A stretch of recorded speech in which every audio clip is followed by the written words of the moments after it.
Assalamualaikum warahmatullahi wabarakatuh. Perkenalkan, nama saya Lutfi Rahmawati dengan NIM akhir 062. Di sini saya beserta teman-teman saya akan memaparkan hasil penelitian kami tentang proses kepuasan pembelian sepatu New Balance. Latar belakang dari penelitian kami adalah New Balance tidak hanya dipilih karena fungsi, tetapi juga karena citra, kenyamanan, dan kesesuaian dengan gaya hidup mahasiswa. Media sosial berperan besar dalam bentuk persepsi dan ketertarikan konsumen terhadap merek ini. Dan metode penelitian yang kami gunakan adalah menggunakan metode kualitatif melalui wawancara dalam mendalam terhadap 3 mahasiswa manajemen Unjani yang telah menggunakan sepatu New Balance. Baik, saya Saira Hanasya. Di sini saya akan memaparkan mengenai profil responden yang pertama yaitu Davin. Davin merupakan mahasiswa FEB Unjani, Prodi Manajemen Angkatan 2023 yang berdomisili di Cimahi, lebih tepatnya di Cipageran. Kesibukannya sekarang ini yaitu kayak kuliah dan menjaga usaha saudara dan keluarganya. Itu ada pet shop dan aquascape. Hobinya itu adalah motoran, seperti touring dan balap komunitas. Produk yang dipakai oleh Davin ini yaitu sepatu NB series 480. Baik, pada slide ini saya akan memaparkan mengenai sticky note dari hasil wawancara responden pertama yaitu Davin. Yang pertama ada sticky note negatif. Poin pertama itu harga relatif mahal meskipun sebanding dengan kualitasnya. Yang kedua, semua seri tidak cocok untuk daily activity. Dan yang terakhir, beberapa seri kurang diminati karena bahan dan desainnya. Juga selanjutnya kita lanjut ke sticky note yang tengah yaitu sticky note positif. Yang pertama, nyaman dipakai untuk aktivitas harian seperti kuliah, formal, motoran, dan lain-lain. Yang kedua, kualitas sepatu bagus dan awet. Dan yang ketiga, desain menarik dan jarang dipakai oleh orang lain. Keempat, banyak pilihan seri dan warna. Yang kelima, aktif merekomendasikan NB ke teman. Si responden tersebut yaitu Davin juga cocok dipadukan dengan berbagai outfit. Dan yang terakhir, sticky note netral. Yang pertama, mengetahui New Balance dari media sosial dan lingkungan sekitar. Yang kedua, pembelian dilakukan secara offline di offline store. Yang ketiga, tidak selalu membeli seri terbaru. Yang keempat, mempertimbangkan merek lain setelah memiliki beberapa produk New Balance. Baik, pada slide ini saya akan memaparkan mengenai proses pembelian dari responden pertama kelompok kami, yaitu Davin. Yang pertama ada awareness. Responden pertama, Davin, pertama kali mengetahui sepatu New Balance dari media sosial, yaitu Instagram dan TikTok, serta sering melihat di jalan juga. Yang kedua ada interest, ketertarikan muncul pertama kali karena desain dan banyak pilihan seriesnya, serta kesan eksklusif karena nggak banyak orang yang memakai series 480 ini menurut Davin. Dan yang ketiga ada desire. Davin menilai sepatu New Balance ini nyaman, berkualitas, dan sesuai dengan gaya hidup sehari-hari seperti kuliah, acara formal, motoran, dan lain-lain. Dan yang terakhir action yang Davin lakukan yaitu keputusan pembelian dilakukan secara offline di PPJ karena series dan sepatu itu ada di avail di PPJ meskipun harus menabung terlebih dahulu. Baik, selanjutnya saya akan memaparkan mengenai faktor yang mempengaruhi keputusan pembelian yang dilakukan oleh responden pertama kelompok kami, yaitu Davin. Yang pertama ada kelompok acuan. Davin sendiri direkomendasikan oleh temannya, juga influencer turut memengaruhi pencarian informasi tersebut. Yang kedua gaya hidup dan aktivitas, karena Davin ini hobinya motoran. Jadi Davin memilih untuk sepatu yang nyaman dipakai untuk sehari-hari, seperti kuliah, motoran, dan lain-lain. Yang terakhir yaitu ada preferensi pribadi, juga evaluasi produk. Untuk preferensi pribadi sendiri, keputusan pembelian tidak didasari oleh FOMO, melainkan Davin menyukai series 480 ini karena jarang digunakan oleh orang lain. juga selanjutnya ada evaluasi produk. Davin sendiri, me-rating kualitasnya 8/10, untuk kenyamanannya 9/10, juga untuk harganya dinilai, sesuai, dengan kualitasnya sebagai brand dari luar. Nah, selanjutnya di sini ada profil responden yang kedua adalah Risma, mahasiswa FEB Unjani, Prodi Manajemen angkatan 2023. Pendidikannya mahasiswa manajemen Unjani angkatan 2023 dari kelas A. Domisilinya asal dari Karawang. Saat ini dia mengekos. Untuk kesibukannya dia kuliah, aktivitas seperti nongkrong sore sampai malam. Untuk hobinya membaca novel, genre romance ringan, dan mendengarkan musik. Produk yang dibahas sepatu New Balance 530.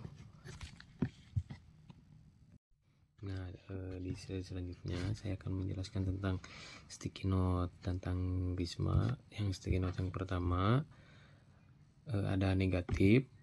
Yang pertama ada harga tergolong agak prinsip. Yang kedua ketertarikan awal dipengaruhi oleh FOMO. Yang ketiga tidak ada rencana membeli New Balance lagi dalam waktu dekat. Yang kedua ada sticky note positif. Yang pertama sangat nyaman untuk aktivitas jauh seperti kuliah, konser, hiking. Yang kedua ada desain yang menarik dan mudah dipadukan dengan outfit. Yang ketiga ada kualitas sepatu baik dibanding merek lain. Yang keempat memberi rasa percaya diri saat digunakan. Yang kelima tingkat kepuasan penggunaan sangat tinggi. Yang selanjutnya ada sticky note netral. Yang pertama mengetahui New Balance dari media sosial dan rekomendasi keluarga. Yang ketiga membeli sepatu karena tren sekaligus ingin membuktikan kenyamanan. Yang ketiga pembelian dilakukan di offline store. Yang keempat frekuensi pembelian sepatu tidak terlalu sering. Nah, yang selanjutnya di sini ada proses pembelian. Yang pertama ada awareness, mengetahui sepatu New Balance dari media sosial seperti TikTok dan rekomendasi saudara. Yang kedua ada interest, tertarik pada sepatu New Balance 530 karena desain dan warna baggy serta banyak digunakan oleh orang lain atau FOMO. Yang ketiga ada desire, keinginan membeli diperkuat oleh informasi bahwa sepatu tersebut nyaman untuk aktivitas jarak jauh dan cocok untuk berbagai kegiatan. Yang keempat ada action, pembelian dilakukan secara offline di Foot Locker Mall Karawang karena produk tersedia saat itu tanpa pertimbangan panjang. Nah, selanjutnya di slide ini ada faktor yang mempengaruhi keputusan pembelian. Yang pertama ada kelompok acuan, rekomendasi saudara, dan penggunaan oleh banyak orang di media sosial menjadi faktor utama. Yang kedua, gaya hidup, aktivitas kuliah, nongkrong, konser, hingga hiking membutuhkan sepatu yang nyaman dan fleksibel. Yang ketiga, preferensi pribadi, pembelian didorong oleh rasa ingin mencoba atau FOMO dan kenyamanan produk. Pembuktian evaluasi produk, kualitasnya sangat bagus ya, 8,5 dari 10. Tingkat kenyamanannya juga sangat tinggi, 9 dari 10. Untuk harganya dinilai standar namun agak free sebanding lah dengan kualitas. Di sini ada profil responden yang ketiga, yaitu namanya Dini. Pendidikannya itu mahasiswa manajemen Unjani angkatan 2023 kelas G. Terus berdomisilinya itu di asal Karawang. Saat ini ngekos, aktivitasnya itu kuliah, aktivitas rumahnya ada masak, istirahat, serta aktif scrolling TikTok, Shopee, dan Instagram. Gaya hidupnya itu di indoor dan outdoor, nongkrong, jalan-jalan, kuliah. Terus produk yang dibahasnya itu sepatu New Balance 530 yang warna ungu atau soft purple. Selanjutnya ada sticky note dari responden ketiga yaitu Dini dengan sticky note yang berwarna merah. Ada beberapa poin pernyataannya yaitu ketertarikan awal karena FOMO, warna yang diinginkan sering tidak tersedia di store, masih mencari seri lain yang benar-benar cocok. Lalu ada sticky note yang berwarna biru, itu positif. Ada beberapa poin dari pernyataan responden yaitu sepatu ringan dan sangat nyaman, cocok untuk berbagai aktivitas seperti kuliah, nongkrong, jalan-jalan, mudah di mix and match dengan outfit, desain khas dan menarik, harga sebanding dengan kualitas, kepuasan pengguna tinggi. Lalu di sini ada sticky note berwarna kuning, itu netral. Beberapa poinnya itu mengetahui New Balance dari media sosial dan influencer. Lalu pembelian dilakukan saat tren sedang naik-naiknya. Sering membandingkan dengan merek lain sebelum membeli. Nah, biasanya membeli saat ada promonya.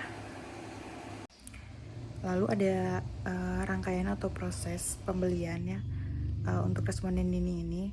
Yang pertama itu ada di awareness. Beliau mengetahui sepatu New Balance dari hasil scrolling TikTok, FYP, dan paparan konten influencer.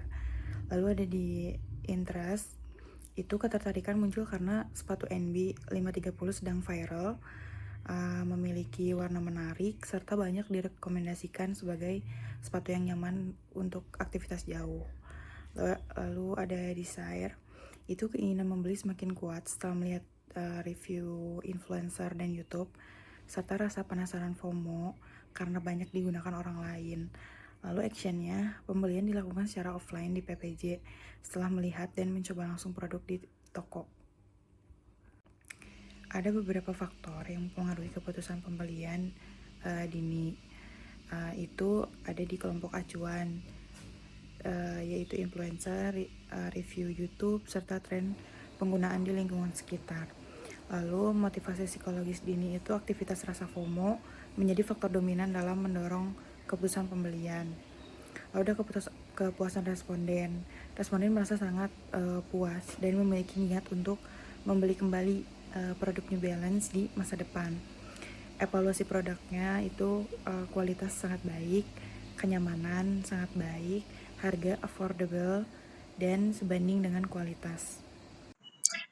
Evaluasi dan kepuasan. New Balance dinilai memiliki kualitas dan kenyamanan yang tinggi dengan harga yang sebanding. Ketiga responden merasa puas setelah menggunakan produk. Kepuasan ini mendorong untuk niat pembelian ulang dan rekomendasi. Dan kesimpulan dari penelitian ini adalah proses keputusan pembelian sepatu New Balance mengikuti tahap AIDA secara jelas dengan media sosial sebagai faktor dominan dalam bentuk kepuasan konsumen. New Balance berhasil memposisikan diri sebagai sepatu yang fungsional sekaligus lifestyle. Terima kasih, sekian dari kelompok kami. Kurang lebihnya mohon maaf. Wassalamualaikum warahmatullahi wabarakatuh.